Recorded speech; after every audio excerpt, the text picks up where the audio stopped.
Me voilà à Mérida, donc la plus grande ville du Yucatan. Là avec le panneau qui va bien. Bienvenue à Mérida. Et là il y a, je sais plus c'est quoi, c'est la cathédrale ou une grande église qui est derrière. On est dimanche, il y a du monde dans la rue. Je trouve qu'il y a beaucoup plus de monde qu'à Cancun. Où les touristes notamment se concentrent dans la zone hôtelière, alors que là bon bah les touristes se baladent partout et je sais pas, il fait un peu plus doux. Je trouve qu'il y a un air un peu différent. On m'avait prévenu que Mérida c'était une très belle ville et j'avoue que depuis que je suis arrivé je trouve que c'est une très belle ville. Là je dois être sur une des places principales, je connais pas le nom mais c'est pas grave.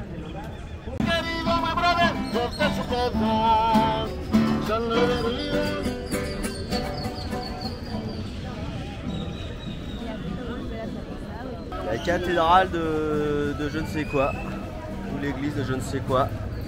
Il faudra mettre le nom en post-production, Romain. Ouais, ça marche. Bon bah, tant qu'à faire, être devant l'église ou la cathédrale, hein, bah on va y rentrer, hein. Allez.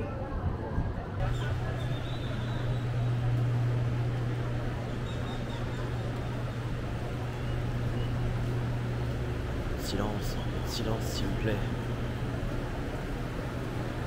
Bah il y a quand même le bruit des ventilos. Hein. Ah, on a quand même un peu de monde.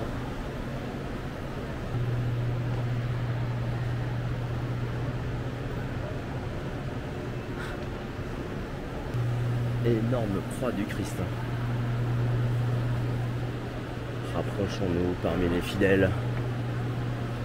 Alors pourquoi je me rapproche?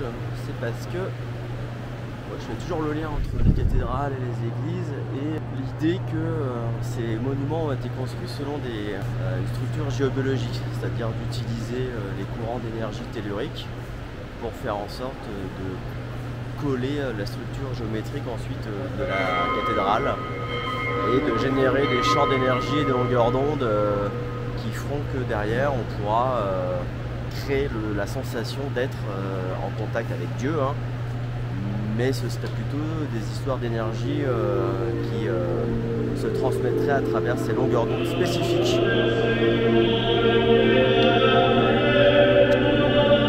Je vais m'arrêter de parler, il y a quelqu'un qui parle plus fort que moi. C'est pas tout ça à l'église, mais moi je cherche mon chemin pour aller jusqu'au Collectivo, pour ensuite aller au musée Maya. Ah bah je suis pas très loin. Et dans les rues de Mérida, et comme dans toutes les villes au Mexique, il y a du bruit tout le temps. Ils mettent de la musique en fait à l'entrée de chaque boutique de vêtements, de nourriture. Alors pas systématiquement, mais très souvent quand il y a des enceintes qui balancent du reggaeton. Le reggaeton étant vraiment la musique la plus entendue partout en fait. El Gran Museo del Mundo Maya de Mérida. Le grand musée du monde Maya. Nous y voilà. J'adore la façade de colonnes peintes qu'ils ont faite derrière. Super chouette. Ah, pour la culture Maya, mettre le paquet, je trouve ça génial. Alors on peut voir une bonne grosse tête de serpent. Dis bonjour. Dis bonjour. Donc là on a un prêtre genre de foot. Intéressant. Ça change. C'est pas beau de tirer la langue. Et toujours ce jade. Incroyable comment ils arrivaient à cette qualité d'orfèvrerie sur une pierre extrêmement dure à travailler. Et là on le voit encore plus sur ces masques de très petite taille ou ces médaillons. Et si on fait un arrêt sur image sur par exemple les deux médaillons de gauche là avec les petits personnages qui sont gravés dans le jade, et ben qu'est-ce qu'on aperçoit? Qu'ils ont 3 doigts. Les deux personnages ont chacun des mains tridactyles. Merci à Manu pour son œil de jaguar pour avoir vu ce détail stupéfiant que je n'avais pas vu au premier abord. Quand même assez bluffant quoi.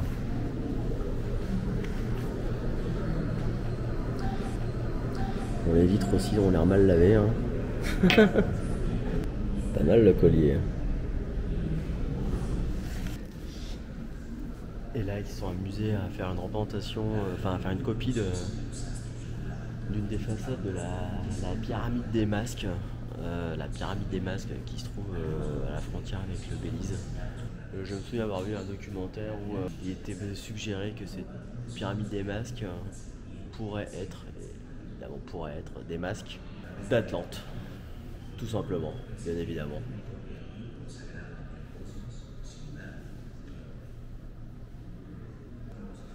Voilà, là ils expliquent que la conquête espagnole a généré le fait que beaucoup de Mayas ont été exterminés. Sauf que les Mayas habitant les grandes cités, les grandes pyramides comme Chichen Itza, Palenque, Coba, Uxmal, etc. en fait avaient déjà quitté ces grandes cités avant que les Espagnols arrivent. Et c'est toute la question en fait de pourquoi les Mayas habitant les grandes cités telles qu'on les connaît de l'histoire, ont quitté ces cités. Et pourquoi cette civilisation qui existait à l'échelle de tout Yucatan a disparu en fait en l'espace de quelques dizaines d'années. Donc là, plusieurs hypothèses se confrontent sur cette disparition presque soudaine en fait à l'échelle de l'existence des Mayas qui dure sur 2-3 millénaires et donc plusieurs siècles. Alors, comment on explique cette disparition des Mayas ? Tout d'abord, pour savoir de quoi on parle, sur cette carte globale de la Mésoamérique, je vous ai positionné la plupart des principaux sites mayas avec ces pyramides marron.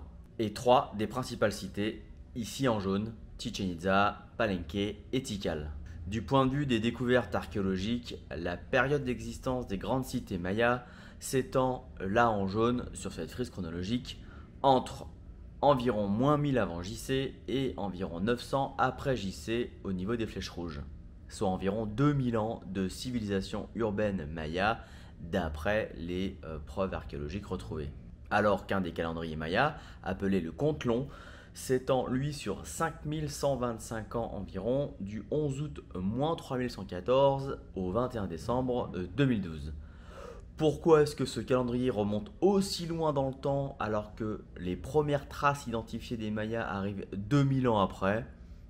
J'éclaircis ce mystère en développant davantage sur ce calendrier dans l'émission de Nurea TV intitulée Civilisation ancienne et peuple des étoiles numéro 3 que je vous mets en description.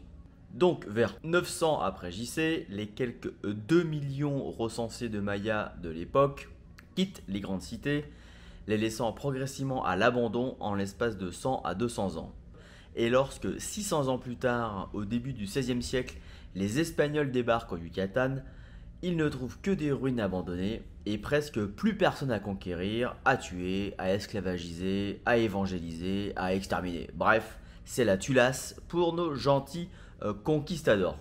Que s'est-il donc passé pour que toute cette brillante civilisation urbaine maya s'arrête en aussi peu de temps ? Les spécialistes évoquent 3 raisons principales au regard des traces qui ont pu être interprétées. Tout d'abord, il est constaté un état de guerre généralisé vers 800 après JC. Les villages se fortifient avec de vastes réseaux de murailles. Toute la civilisation maya semble confrontée à de graves conflits. Mais est-ce que ça a pu dégénérer au point de faire disparaître tous les royaumes ? Pas sûr. Seconde hypothèse, un grave changement climatique serait survenu, entraînant sécheresse, famine et donc de violentes guerres pour le contrôle des ressources. Les analyses montreraient bien quelques épisodes difficiles, mais pas de traces de catastrophes environnementales. Le lien entre les épisodes difficiles et l'effondrement des Mayas reste tout à fait incertain. Troisième hypothèse, la pression sur l'environnement qui met en avant une surpopulation qui aurait entraîné une surexploitation des forêts et des sols. Des phénomènes de dégradation de l'environnement sont certes identifiés à plusieurs endroits, mais ne semblent encore une fois pas suffisants pour leur faire porter seul la responsabilité de l'effondrement des Mayas. Jared Diamond, qui consacre aux Mayas le chapitre 5 de son best-seller Effondrement, met l'accent sur ces causes environnementales, et notamment sur la déforestation, conséquence de la fabrication du stuc qui servait à blanchir les temples.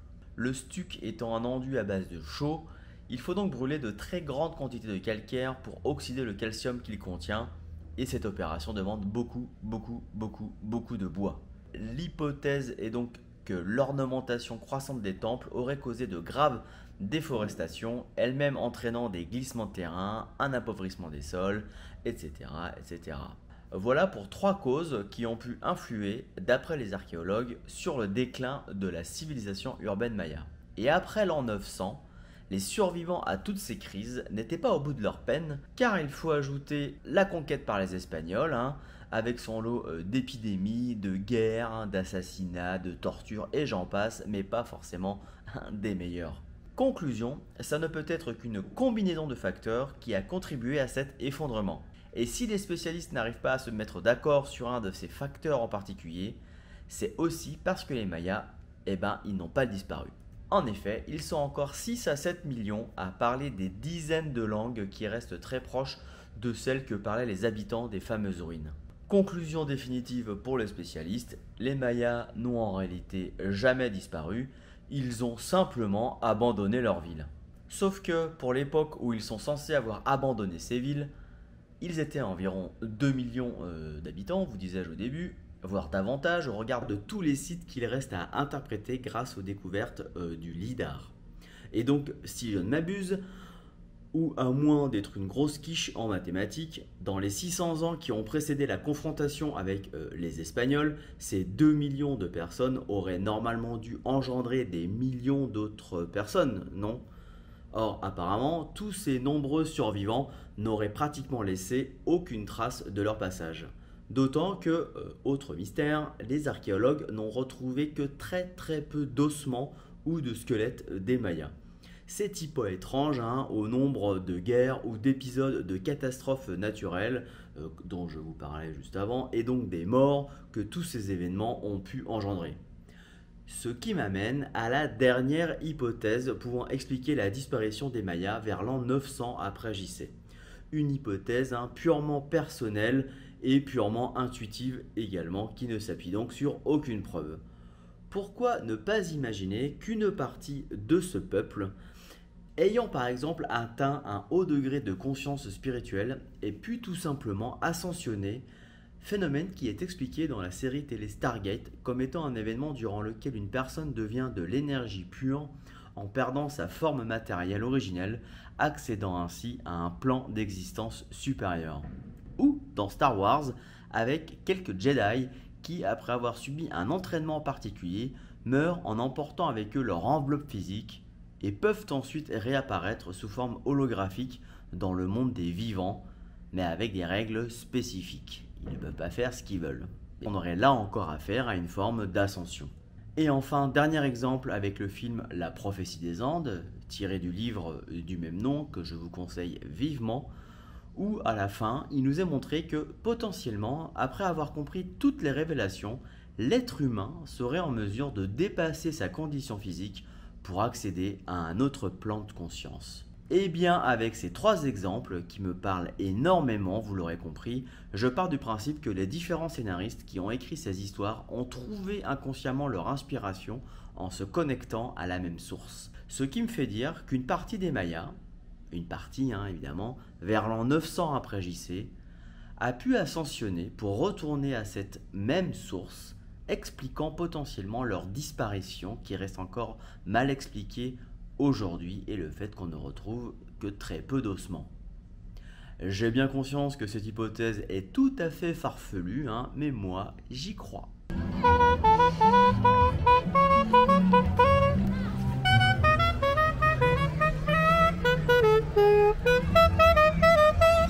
Je sens que ce soir il va y avoir du bruit. Pelayo. ¿Dónde está Pelayo? Ah, muy bien. Sacbé, los amigos de Sacbé. Muy bien. Ah, il y a du monde, putain. Je sais pas ce qu'ils attendent tout ça. Sí, ok, sí, checando, probando, vámonos, Mérida baila. Je pense que le Mexicain est chaud pour aller danser. Et je pense que ça va envoyer du genou. Ça va envoyer du genou sévère. Ils ont bloqué la rue pour un concert.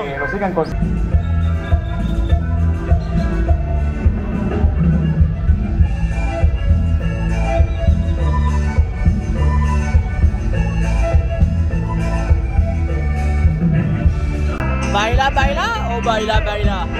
Ah, je suis pas très baila quand même. Bah oui.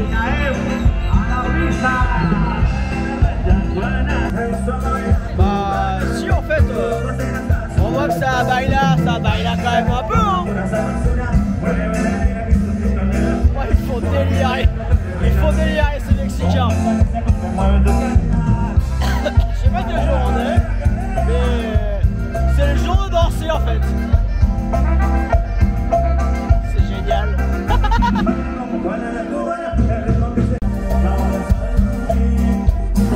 Est-ce que vous le sentez là, le Mexique?